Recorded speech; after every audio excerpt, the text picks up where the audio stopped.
Hello everyone, welcome back to my channel 15 minutes for English. आज हम लोग the enemy chapter का जो कैरेक्टर स्केच है टॉम का, यानी द एनिमी में एनिमी का कैरेक्टर स्केच पढ़ने वाले हैं। चलो, पॉइंट नंबर फर्स्ट है सिंपल, आप लोगों का नेम क्या था? टॉम, यानी एनिमी से भी रेफर किया गया है चैप्टर में, और चैप्टर में रेफर किया गया है बेसिकली प्रिजनर ऑफ वॉर यानी पीओडब्ल्यू भी। बहुत जगह क्वेश्चन भी आ सकता है पीओडब्ल्यू के नेम से। तो बोर्ड्स में जब आई थिंक मैंने 2011 एंड 12 में पेपर दिए थे, तो उस टाइम पे पीओडब्ल्यू वर्ड काफी यूज किया गया था। तो नेम क्या है? टॉम। पॉइंट नंबर सेकंड है teenage American prisoner of war. भाई मतलब 13 से 17 के बीच में, 18 के बीच में इसकी एज थी। अभी और क्लियर हो जाएगा। पॉइंट नंबर थर्ड है he was hardly 17 years old. तो एज यहाँ पे आपको बताइए। And was bleeding, wounded and ले अनकॉन्शियस। भाई ब्लीडिंग का मतलब समझ में आता है, सिंपल, उसके खून आ रहा है।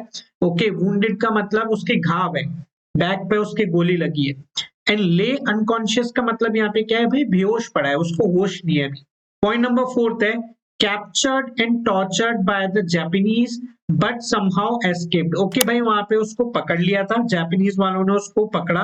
कैप्चर्ड का मतलब एंड टॉर्चर का मतलब उसको बहुत परेशान किया। ओके, मारा पीटा XYZ चीजें, बट वो समहाउ कैसे न कैसे वहां से उनकी कैद से भाग चुके हैं। किनकी कैद से? जापानीज की, यानी आर्मी की वहां पे। पॉइंट नंबर फिफ्थ है washed up on the beach near doctor Sadao house. भाई आपको पता है पानी में बह के किसके घर के पास आ गया था? डॉक्टर सदाओ के घर के पास।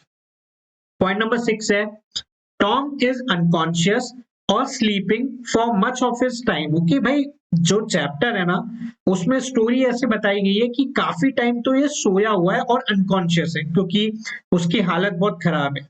क्लियर? आ जाओ नेक्स्ट स्लाइड पे। पॉइंट नंबर सेवेंथ है his presence makes them struggle. अब यहाँ पे देम की बात कौन है? देम बेसिकली यहाँ पे डॉक्टर सदाओ एंड हाना की बात हो रही है। Struggle with whether to help a fellow human और stay loyal to their country. अब भाई यहाँ पे स्ट्रगल का मतलब क्या है? यहाँ पे जो देम है यानी डॉक्टर सदाओ और हाना एक तरीके से एक स्ट्रगल में पड़ गए, सोच में पड़ गए कि भाई उनको जो एक फेलो ह्यूमन मतलब उनके साथी जैसा ह्यूमन यहाँ पे जो मिला है, यानी कौन? प्रिजनर, उसको हेल्प करें या फिर अपनी कंट्री के लिए लॉयल रहे। बेसिकली अगर उन्होंने इसकी हेल्प करी तो वो क्या हो गया? एक तरीके से देशद्रोही की तरह ट्रीट किए जाएंगे कि भाई तुमने जो तो हमारा वॉर का जो हमारा प्रिजनर है, जो हमारे साथ लड़ाई कर रहा है, जो हमारे साथ हमारा दुश्मन है, उसकी हेल्प करी। क्लियर? चलो, पॉइंट नंबर एट है unwillingly doctor Sadao took him to his house and provided him with the medical assistance. Okay, basically unwillingly का मतलब वो चाहते नहीं थे, फिर भी किया उन्होंने, ह्यूमैनिटी के सेक पे। भाई उसको अपने घर लेके गए और ट्रीट किया उसको। पॉइंट नंबर नाइन्थ है Tom is scared of doctor सदाओ। भाई वो यहाँ पे डरा हुआ था डॉक्टर सदाओ से, क्योंकि उसको यार बहुत सिंपल रीजन है कि डॉक्टर सदाओ क्या करेंगे, क्या उसको वापस से अमेरिकन आर्मी जो है उसके हाथों कर देंगे, ऐसा सब कुछ। But also deeply grateful to the surgeon for saving his life. बहुत सिंपल है, बट वो यहाँ पे डरा हुआ था, लेकिन उसने यहाँ पे सदाओ को बहुत बहुत थैंक यू बोला, ग्रेटफुल था क्योंकि आपने मेरी जान बचाई। चलो, पॉइंट नंबर 10 है later on Tom feels safe in the Japanese couple house. Okay, but जब उसको लग गया कि शायद यार इन्होंने मेरी जान बचाई और शायद ये मुझे नहीं, जो बेसिकली जो जापानीज आर्मी है उनके हवाले नहीं करेंगे। क्लियर है? तो उसको वहां पे सेफ फील होने लगा, वो थोड़ा कंफर्टेबल हो गया। क्लियर? पॉइंट नंबर 11 है he becomes full of gratitude towards doctor Sadao as he risk his life to save his enemy. बहुत सिंपल सी बात है यार, ग्रेटिट्यूड, रिस्पेक्टफुल और फील कर रहा है कौन? प्रिजनर।